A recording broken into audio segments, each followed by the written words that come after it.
Beachcombers cleaned a stretch of our west coast today. They were expecting to find debris, possibly from Japan, swept into the ocean during the tsunami last year. As Czech News reporter Lee Czekstad tells us, though they didn't find as much as they expected, they are getting ready for when that day comes. It's misting with rain and there's a high tide. Despite less than ideal conditions, volunteers comb China Beach, climbing over logs looking for garbage.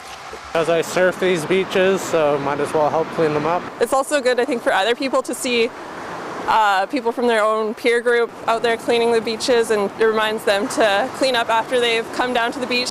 Amanda Munsell is one of the loyal surf riders, part of a group that shows up every month to an area beach to clean it up. The international organization is dedicated to keeping waterfront clean. Lucas Harris heads up the local chapter. So what starts happening to the styrofoam?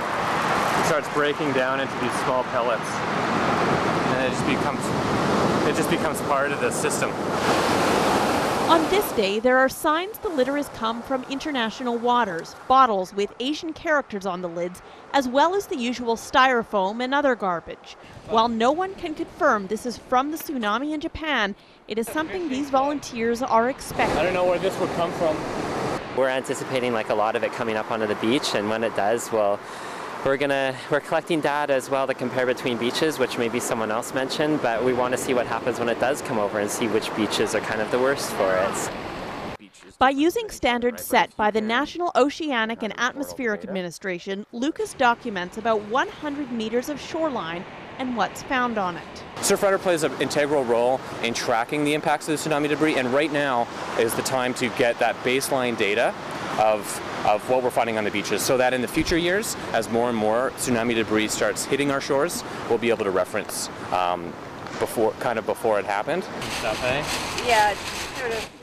Once volunteers fill their bags, they report back on what they've found. Since this beach isn't a city beach, there hasn't been so many cigarette butts, which we usually find a lot of. When the work is complete, many can't resist the waves of the ocean. Others appreciate the surroundings. Good fun. I've never been to this beach before, so it's been great. I get to explore beaches and meet new people.